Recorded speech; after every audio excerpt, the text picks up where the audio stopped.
Olá pessoal, tudo bem? Espero que estejam todos e todas tranquilos, seguros e em paz. Espero que vocês estejam se cuidando nesse momento de dificuldade que o país tem enfrentado. Estamos vivendo aí o pico da pandemia no Brasil e é necessário que você, que todos nós possamos nos cuidar não só para o nosso próprio benefício, como também para o benefício das outras pessoas com as quais podemos ter algum tipo de contato. Eu espero que você, a sua casa, a sua família estejam bem, estejam seguros e que continuem seguros, né? E que vocês também estejam sendo prudentes, estejam vigilantes e fazendo a parte de cada um para que essa pandemia seja o menos impactante possível. Embora já seja bastante impactante em muitos aspectos, mas quanto menos a gente colaborar, maiores serão os seus impactos sob todos os aspectos. Então, que nós possamos ter paciência, que nós possamos ter compreensão, ter senso de responsabilidade e podermos fazer cada um a sua própria parte para que esse período possa passar o quanto antes. Né? Bom, hoje na nossa videoaula nós vamos avançar na nossa reflexão sobre a Cristologia e eu queria também falar com vocês nessa abertura de aula que, embora a gente tenha passado por todos esses percalços ao longo desse semestre, o excesso de feriados que caíram e ainda caem nas sextas-feiras, o que nos impossibilitou de termos algumas semanas de aula já até então. E além disso, esse período de primeiro de cancelamento de aulas e depois de adaptação às aulas presenciais à realidade online, né? Então, tudo isso certamente causa algum tipo de prejuízo, causa algum tipo de transtorno, mas eu quero tranquilizá-los, tranquilizá-las e dizer que na minha matéria, pelo menos, Teologia Sistemática 2, Cristologia, a nossa disciplina está em dia, né? Está em dia, não estamos atrasados com o conteúdo, pelo contrário, eu acho até que a gente ainda está um pouquinho adiantado diante do planejamento que nós tínhamos no início desse semestre. É claro que as aulas online elas são um pouco mais curtas, mas em compensação elas têm um tempo hábil maior do que a aula em sala, né? Porque em sala sempre tem algum atraso no início, na volta do intervalo, sempre tem alguns comentários, conversas, alguma pergunta que gera outro assunto, que gera outros comentários. É claro que a participação de vocês ela é muito importante e ela enriquece muito as aulas. Mas toda vez que tem alguma pergunta, às vezes a gente acaba se lembrando de um outro assunto correlacionado e aí a gente comenta. É claro que isso traz enriquecimento, traz novos comentários, nos lembra coisas que talvez a gente esqueceria, mas são duas realidades diferentes, né? Esse é um enriquecimento em sala de aula, que infelizmente não estamos tendo nesse momento por essa questão extraordinária, mas assim a gente também, por outro lado, consegue ter um tempo hábil de aula até maior, né? Agora, eu tenho notado que dos vídeos que nós postamos, na maioria das vezes eu tenho postado 2 vídeos por semana, e eu percebo que o YouTube nos informa que os vídeos da primeira parte da aula sempre têm mais visualizações do que a segunda parte da aula. E se você tem assistido apenas a primeira parte, você não tem acompanhado a aula como um todo, porque a primeira e a segunda parte fazem parte, compõem a mesma aula, né? E você deve assistir na íntegra, do início ao fim, as duas partes da aula, que somadas vão dar menos de 50 minutos. Nem se compara ao tempo que você passaria em sala de aula, né? Então, tranquilizem-se, temos abordado os principais assuntos da Cristologia, não estamos atrasados com o conteúdo, está sob controle, e você terá, mesmo com essa situação online, e com todas as dificuldades que a pandemia nos trouxe, você terá todo o conteúdo que deveria ter, de fato, na matéria de Teologia Sistemática, Cristologia. Tá certo? Fique tranquilo que você, pelo menos falo por mim, pela minha matéria, que é a que eu conheço, é claro, você não terá prejuízo de nenhuma espécie, apesar de todos esses pesares que a gente teve. Então, nessa videoaula de hoje, dessa semana, eu quero fazer 3 etapas, basicamente. Primeiro, uma revisão. Segundo, vamos prosseguir no conteúdo.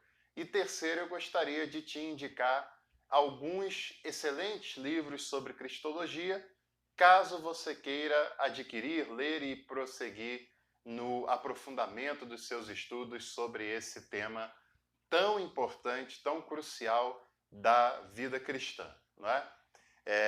Enfim, nós temos falado ao longo desse período, que inclusive no início desse semestre, né, na abertura do período letivo, houve uma semana teológica e eu fiz uma palestra sobre a humanização de Deus na pessoa de Jesus. Você encontra essa palestra, está disponível, e se você não participou, seria muito importante que você a assistisse, porque trata de uma situação muito importante da teologia, da cristologia, mais especificamente, que nós deveríamos abordar, né? E como a palestra foi de 1 hora falando sobre apenas aquele tema, deu para a gente aprofundar mais do que em aula, né? Do que numa aula eventual. Mas, além disso, a gente tem falado sobre os desdobramentos e o desenvolvimento da cristologia ao longo da história. E nós vimos que a cristologia foi o grande assunto da igreja na Era Antiga, até o início da Idade Medieval, por volta do século V, VI, a grande discussão da teologia era a questão cristológica. Até porque a igreja cria em Jesus, mas não sabia ao certo definir quem era essa pessoa na qual ela cria. E com certeza esse é um assunto crucial para a caminhada cristã, porque é nessa pessoa, não é um fundador qualquer, não é um líder carismático qualquer, mas é na pessoa sob a qual está edificada a nossa fé. Então, como poderíamos ser cristãos se não sabemos quem é Jesus, quem é o Cristo? E a igreja levou todo esse período discutindo em cima da questão cristológica. Quem era Jesus? Ele era Deus totalmente? Ele era apenas Deus? Ele era apenas ser humano? Ele era ora Deus, ora ser humano? Ele não era nenhum dos dois plenamente, mas um pouco de cada, numa síntese? Ele era um ser humano que foi possuído pela divindade? Quem era Jesus? A igreja tem dificuldades quanto a isso e muitas outras questões vão se levantando diante da dificuldade que a igreja tem de responder a essas questões.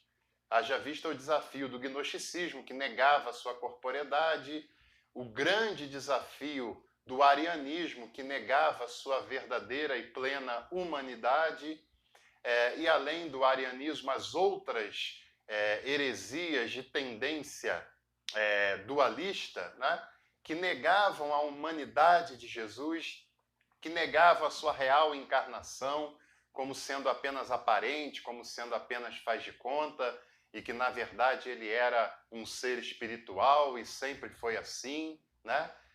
O gnosticismo negava a humanidade de Jesus e para deixar claro, o arianismo negava a divindade de Jesus. Para o arianismo, só um ser era eterno, que era o Pai, que era o único Deus, uma única pessoa.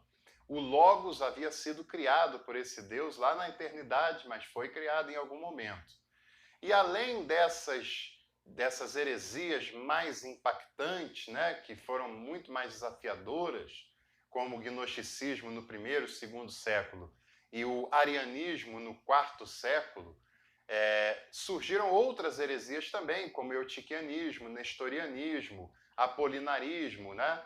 Como o sabelianismo, enfim, várias heresias ligadas a nomes de pessoas, como Sabélio, como Paulo de Samósata, como Apolinário, e outros, como Nestório, né, como Eutico, que foram pessoas, lideranças da igreja, bispos em alguns casos. Apolinário era bispo de Laodiceia, né, que tentavam responder equivocadamente sobre a questão posta à mesa. Só que tinha uma problemática muito grande que dificultava ainda mais isso. O problema maior não era nem as heresias que surgiam em torno da pessoa de Jesus.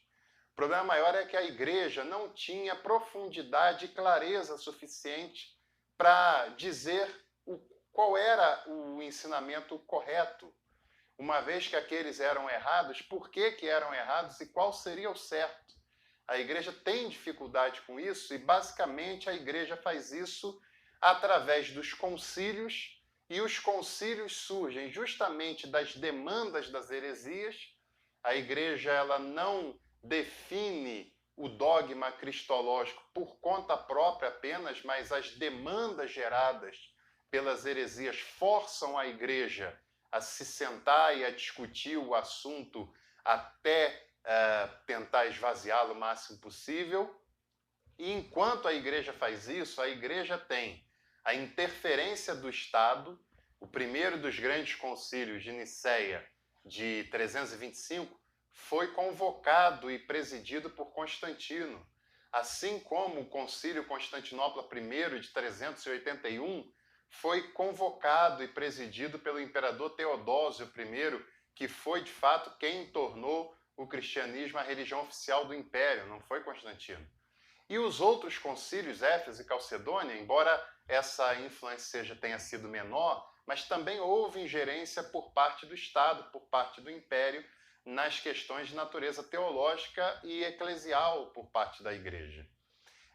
E um outro fator que deve ser somado a isso tudo é que a igreja, nesse período, ela já tinha passado pelo processo de helenização da fé cristã. Qual foi esse processo? Esse processo teve início na metade do segundo século, com a conversão de Justino Marte.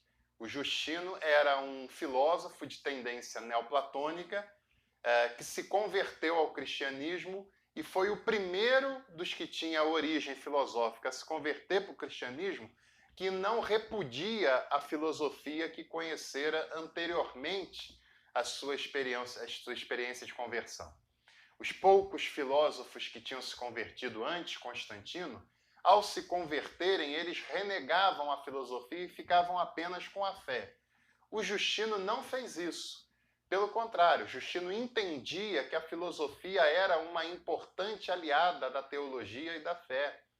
Justino entende que a filosofia era uma mediação intelectual que dava uma base importante de fundamentação para a doutrina cristológica e a teologia de modo em geral, que ainda era incipiente naquele momento.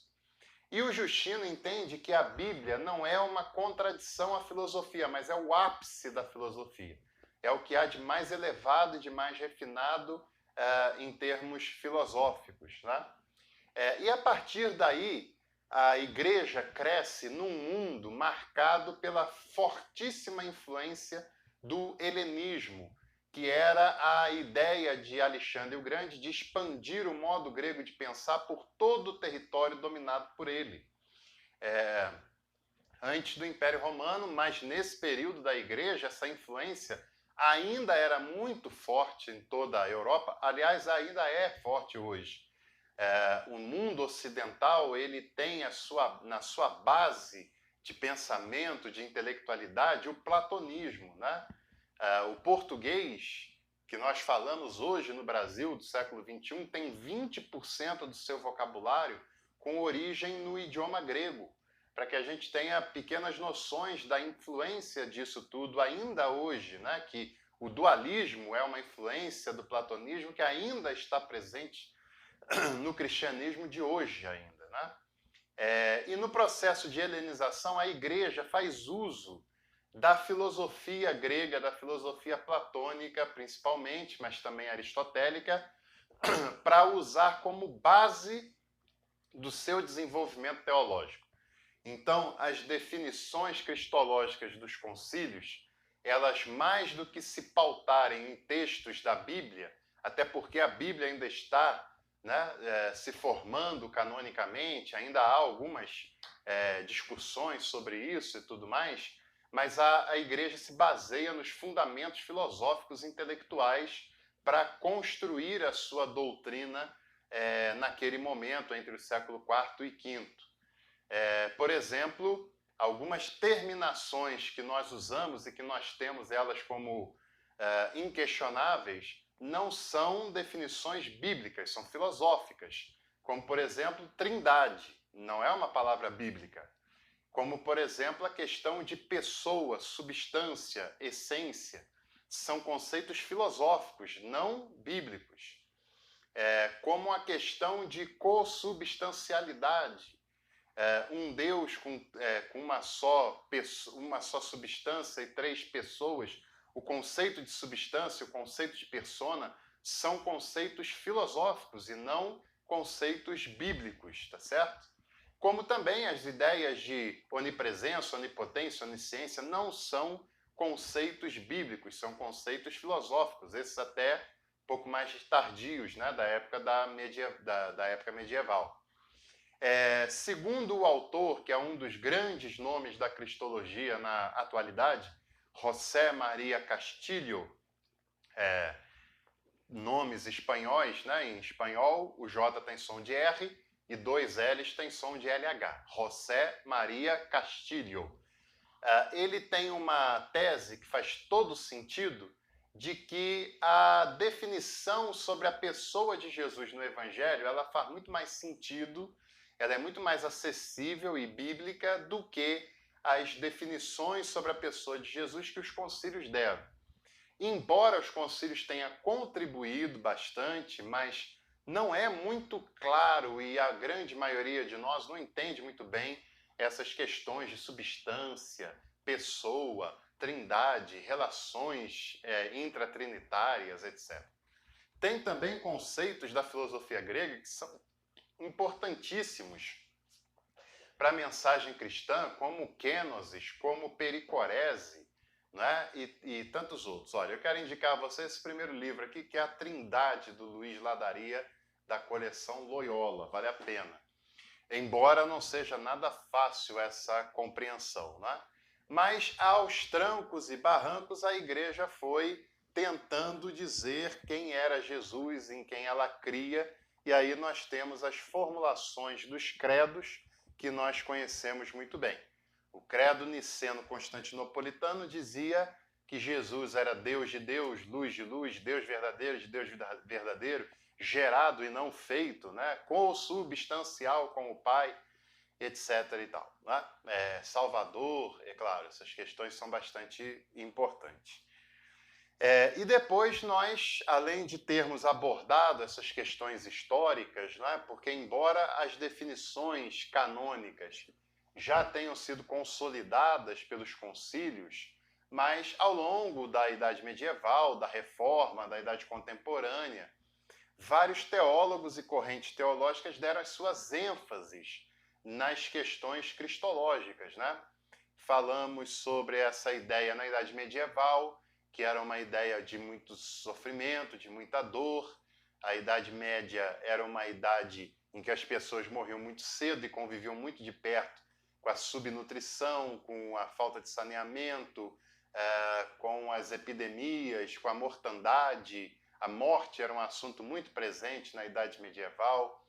Na Idade Moderna, com a Reforma, com o racionalismo posterior, essas questões influenciam no modo como enxergamos a teologia, porque, na verdade, tem muitas pessoas que falam de uma teologia pura, e eu já até fiz comentários sobre isso, de uma teologia pura, de uma teologia que seja 100% bíblica e tal, mas isso é, na verdade, impossível, porque todo o contexto histórico em que o ser humano vive, ele influencia, ainda que a gente nem perceba no nosso modo de pensar. Havia um contexto na Reforma, um contexto na Idade Média, um contexto na Idade Contemporânea, antes e depois da Segunda Guerra, um contexto hoje, etc. e tal, né? Então, é claro que essas questões influenciam, e a teologia ela é uma mediação humana. E como mediação humana, ela está também submetida às transformações pelas quais o ser humano passa, de cultura, de época, de contexto social, político, religioso, etc. Né? Hoje, a nossa principal questão é a questão da teologia da prosperidade, isso tem nos influenciado muito e tal, e tudo que a gente fala, seja pró ou contra, ou como combate, é uma evidência de que esse assunto ele tem trazido algum tipo de influência. Talvez daqui a 200, 300 anos ele seja um assunto superado e apareça outras questões nas quais a igreja daquele momento vai se debruçar, né? E sobre as questões sistemáticas, nós vimos que em muitos momentos da história a humanidade de Jesus foi deixada de lado para realçar a sua divindade, porque o projeto político eclesiástico, baseado num Jesus todo-poderoso, triunfalista, vencedor, era muito mais vantajoso para as instituições políticas e principalmente eclesiásticas do que a ideia de um Jesus esvaziado, sofrido, solidário aos seres humanos, né? Que está ao nosso lado, mas que não muda as coisas num estalar de dedos, num passe de mágica, porque é absolutamente incoerente, não é? É aquela tentação que aparece para Jesus, depois de ter fome, Satanás o oferece que ele transformasse as pedras em pães. Transformar pedra em pão não é fazer milagre, é fazer mágica. Transformar pães é milagre quando, por exemplo, Jesus está reunido com aquela multidão, não tem o suficiente para todos eles comerem, e Jesus, a partir do pão, a partir do peixe, orando, dando graças a Deus e conscientizando aquelas pessoas do compartilhamento, consegue multiplicar aqueles alimentos e fazer com que todos comam. Agora, transformar pedra de pão, pedra não gera pão. Pão não é feito com pedra. Pão é feito com trigo, é feito com água, é feito com sal. Pão não é feito de pedra. E aquela proposta diabólica para Jesus é apenas uma demonstração de poder, é apenas uma harmonização com um projeto pessoal de poder e de vanglória da qual Jesus, desde o início, está se distanciando desse tipo de proposta. Uma pedra que vira pão não é uma evidência de um milagre, não é? Mas é a evidência de uma mágica, se ele assim o teria feito e não fez, porque essa não é a proposta. A proposta é se manter fiel ao reino, se manter fiel às palavras de Deus, fazer com que elas se tornem vida nas pessoas que a recebem, não é? E o milagre proposto por Jesus é estar junto, é se esvaziar de tudo que separa, de tudo que o distancia da humanidade, se aproximar, ser solidário, tomar a humanidade, as suas dores, as suas aflições e nos ensinar o caminho da superação, do serviço, do compartilhamento. Milagre é ensinar as pessoas que só pensam em si, ensiná-las a compartilhar com os que têm menos do que elas, né? Então Jesus nos mostra que esse é o caminho. Agora, para as instituições políticas e religiosas, esse caminho do compartilhar, ele não é sedutor. Sedutor é o poder, de fato, para essas propostas, né? Sedutor para muitas igrejas, para muitas estruturas de igreja, é ter cada vez mais poder, é centralizar em si cada vez mais o poder, a bajulação, as homenagens, as honrarias, né? E num sistema capitalista como o mundo ocidental, na sua grande maioria, vive, sedutor é um Jesus que nos ensina a vencer sobre qualquer custo, a vencer sem importar de que modo, de que forma faremos isso. Um Jesus que nos ensina a compartilhar do pouco que nós temos com o que tem menos do que nós. Esse Jesus, ele não entra num modelo capitalista que vê o lucro, que vê o empoderamento, que vê o acúmulo cada vez maior de riqueza, de capital, não é? Esse momento que nós temos vivido, falar muitas vezes que a pessoa deve ficar em casa e que em qualquer país do mundo que tenha um mínimo de decência, dizer que a pessoa deve ficar em casa significa dizer que é o governo quem deve suprir as suas necessidades enquanto ela tem que ficar em casa. Porque ela não está em casa porque ela quer, porque ela escolheu, porque ela quer descansar. Ela está em casa porque as circunstâncias impõem isso. Se o governo, ao invés de ter dado uma ajuda para os bancos no início desse ano, pegasse o mesmo valor e distribuísse, toda a população, até os que não precisavam, ganhariam mais de 4 mil reais de ajuda. Ou seja, dinheiro não falta, falta prioridade humanitária. A prioridade é muito mais capitalista, bancária, não é? E na própria estrutura de poder do capital. Porque quando o governo dá algum auxílio para o trabalhador que está temporariamente impedido de trabalhar ou não de trabalhar na sua plenitude, ele não está fazendo favor para esse trabalhador porque ele é consumidor, ele paga imposto e ele é contribuinte. A riqueza de um país é dos contribuintes desse país, não é do presidente, não é do governo. O presidente só tem como dinheiro o seu salário, porque toda a riqueza de um país pertence aos trabalhadores e àqueles que são os contribuintes e os que pagam impostos. Então não é uma generosidade, é fazer, e no caso do Brasil está sendo feito muito menos do que a obrigação. Né? Na Argentina, por exemplo, que é um país com muito mais dificuldades que o Brasil, tem feito muito mais do que aqui. Mas, enfim, igreja que defende esse tipo de proposta, ela se distancia da proposta que é apresentada por Jesus, da solidariedade, do compartilhamento, de não ter um acúmulo desnecessário de recursos, enquanto tem outros que não têm sequer o básico. Isso quem ensinou, praticou e viveu foi o próprio Jesus e a igreja primitiva. Não é? A igreja primitiva, mesmo sendo um grupo de pessoas pobres, consegue superar a má distribuição de renda que havia no Império Romano opressor. E outra questão importante para eu terminar essa primeira parte é dizer sobre a outra fala do Castilho, quando ele diz que mais correto do que dizer que Jesus é Deus, é dizer que Deus é Jesus. Porque quando eu digo que Jesus é Deus, eu não tenho a definição de quem é Deus, eu vou criar com a minha própria imaginação. Agora, quando eu digo que Deus é Jesus, eu defino os dois termos. Porque eu estou falando que Deus, divindade, é aquela que eu vejo na pessoa de Jesus, que é uma divindade esvaziada, humanizada, que se encontra com o ser humano e que lhe é solidário nos seus sofrimentos. Então, qualquer outro relacionamento com uma divindade que não seja essa, revelada por Jesus de Nazaré nas páginas do Evangelho, essa divindade é um ídolo, não o Deus verdadeiro que só encontramos em Jesus. Quem vê ao Pai, vê a mim, né? Quem vê a mim, vê ao Pai, como ele diz. Daqui a pouco eu volto com a segunda parte dessa aula.